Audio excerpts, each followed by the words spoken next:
What's up, guys? What's up, guys? I have not, sorry I've been gone so long. Everything had been going so smooth here for the past few months. Truck too. Truck's been running like a champ. Everything's been amazing, awesome, great loads, great paying loads. Truck's been running like a top. And I come into the Speedco here, and I will write down the name down here because I don't remember right off bat. Because you guys know I don't ever remember names of towns or roads or people. Anyways, I stopped here to get my oil change, get a PM, and had some pretty crazy miscommunication, I guess, that could cost a lot of money. So me thinking that they did have both OEM PACCAR filters, oil filters, I was fine. I was cool with it because,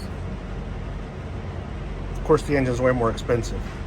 And I want to keep those OEM when possible.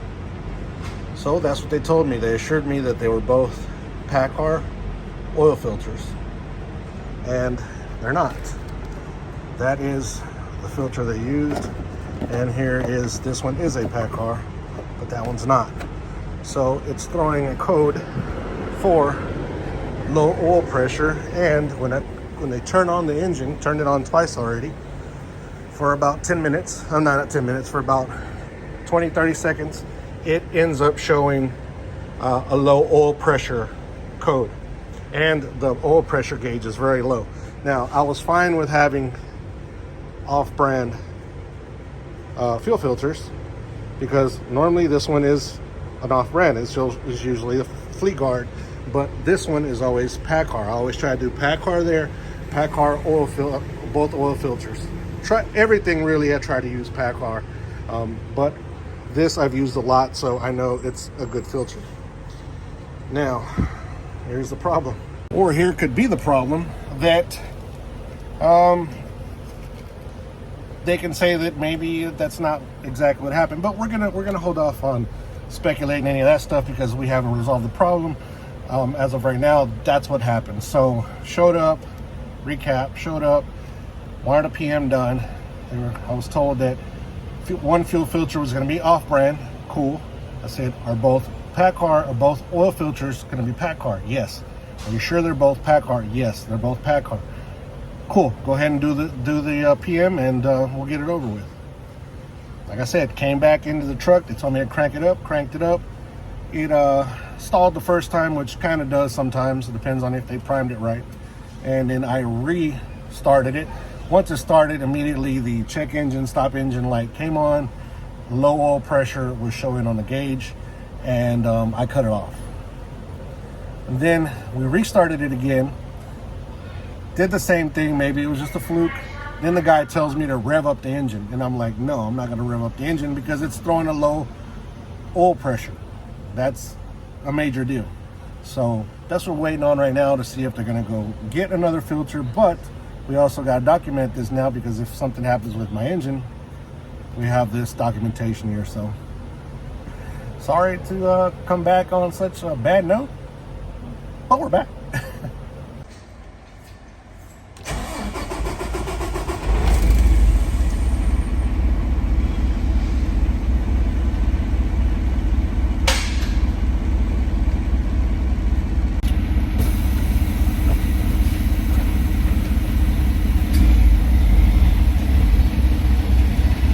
All right, did we dodge a bullet on that one? Getting out of the bay here real quick, and then I'll let you guys know what exactly went down here. Put on my seatbelt. I'm just driving in the parking lot, guys, so I'm not driving down the road and on the phone. Do not do that. Just driving here in the parking lot. So let me tell you guys what happened here, and I know I kind of overreacted earlier, but you got to kind of understand that as an owner-operator, anything that happens to this truck is pretty detrimental to to my family, to my health. Well, I don't know about health. Yeah, health, maybe. Well, no, but to my family and to, yeah, just things that I got going on. Because if this truck goes down, then the money flow stops. But I'm not gonna sit here. I was gonna put the name of where this Loves is at. You know what? I'm not that type of person. And at the end of the day, everybody makes an honest mistake. And as long as you own up to it, hey, you know, I've made 1,001,000 mistakes in my life, and I will continue making mistakes in my life. What was something that I heard not too long ago? That I made 1,000. What was it? How does it go? Something about sinning. I sinned yesterday, and I will sin again today. But I will keep on trying to be a good person. That's not the quote, but that's just what came out of my head. But yeah, so the young man read the numbers wrong on the filter and put the wrong filter on the truck. Luckily, these trucks have these fail safes that protects them from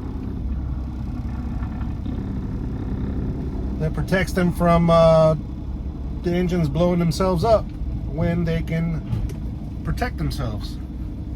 And that's exactly what happened. The engine said, hey, hold on now. My oil pressure is not what it should be. I'm not gonna let you go. Which is awesome, because the older engines, if I'm not mistaken, let me turn off the truck. The older engines, if I'm not mistaken, they don't give you those type of warnings sometimes. They might show a low oil pressure, but they're not going to tell you, they're not going to do a stop engine and not let you continue. These trucks here will shut down. They will derate, all kinds of things that'll happen. So this is one of the good things about these newer trucks. But of course, we all know that there are a million bad things that goes on with this new electronic stuff. But sometimes the technology does work in our favor, as it did today. So yeah, the guy put it on the wrong filter. I questioned him. I said, did you put oil in it? First of all, when it first happened, I said, did you put oil in it? Because you might, you know, something could happen. You know, you might not have been paying attention, and you think you did, you didn't. But yeah, he pulled a dipstick, showed me there's oil in it. So, okay, cool. Check that off. And then we started going through the whole filter thing, as I've already explained to you guys. And I found out that it was two different filters, and ended up that they read the wrong numbers, and now they put the correct filter on there. And when it fired up and it primed up, and the oil pressure came up like you guys just saw right now, and we are good to go. Talking about dodging a bullet, talking about your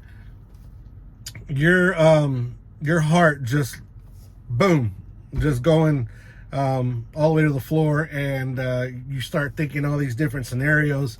Start thinking about tow bill, about is the Speedco going to be responsible? Are they going to claim responsibility for what happened? How long are you going to be down? What the warranty issue is going to be? If you're going to have to come out of pocket thousands of dollars. I mean, just a crazy amount of things that can happen. And I was talking to one of our drivers earlier when I was unloading, and he had said he had just got through paying off his truck.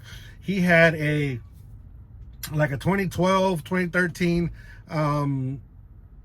Peterbilt 579, or those 5 numbers trucks, whatever they are, and Peterbilt, and with the pack car engine, and his engine blew up at 1 million miles, a little over 1 million miles. His engine gave out on him, and he was just talking. We were just talking about this stuff. And as soon as this happens to me, I'm like, like, don't tell me this is happening to me now already. But no, we're good to go. We are good to go. I never stop at Speedco. This is my first Speedco in a long time. And the only reason that I accepted to do the oil change here also was because the price was, when I came in, I said, quote me a price. He said $508. I'm like, cool. According to everybody else, you know, everybody else is a little higher. So 508, Hold on, let me finish talking. Let me finish talking before you try to stop at a Love's and go get your oil change for 508 on a PACCAR engine. Unfortunately, the numbers that he was looking at, unfortunately for them, the numbers he was looking at was an older number, an older pricing, and the price had just got updated, and it would have been $746, I think was the total, had it been the newer price. But since he had quoted me that price, and I think they felt a little guilty of me being here for over 3 hours just to get a PM done, he went ahead and left it, gave it to me for the 508 that he had told me from the get-go. So with tax and everything, came up to like a little under 140 bucks. I mean 500. Did I say 108? No, whatever. A little over $540 is what the total was, which I think is pretty reasonable. But unfortunately, next time I try to get my oil change, it's not going to be that price, because that was the old price. But I will go back to my guy that I always get my oil changed with, and they're usually about $100 to $200 cheaper than any of these big name brands. Now, I try to get my oil change. I know this is becoming a whole oil change thing video, but let me explain the differences, how big the differences are in prices on a lot of this stuff. And if you guys don't pay attention, you're gonna get highway robbery, as they say.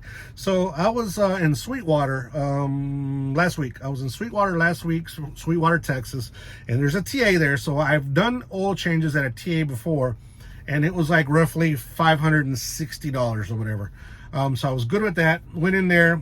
I scheduled myself perfect from Albuquerque to make it to Sweetwater, get my PM done, get up in the morning and put it in the wind, go and make it to the house. But that TA didn't have the oil that I needed. I used synthetic blend on my truck. So they didn't have the oil that I needed, so I had to stay there anyways. I was already there for 10 hours. So I got up in the morning. There was a lube zone. Lube something. There's another lube. It's right next to the TA in Sweetwater, Texas. There's this big lube store. So I went in there, and I think that's all I do is heavy duty stuff. So I went in there and I asked the guy, as soon as I pulled in, I said, hey, can you give me a price on what the oil change is going to be? He said, well, yeah. And he goes, well, what you got? I'm like, I have a PACCAR. And he's like, oh my gosh, that's going to be so expensive. Like right off the bat, they try to hang you, right? And they don't even try to be salesmen, but whatever. Anyways, which is, I guess, kind of good for me.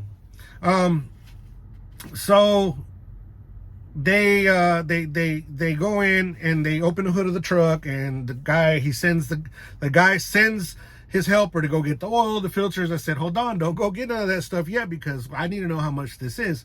Oh yeah, I'll tell you here in a little bit. They go ahead and go get everything ready.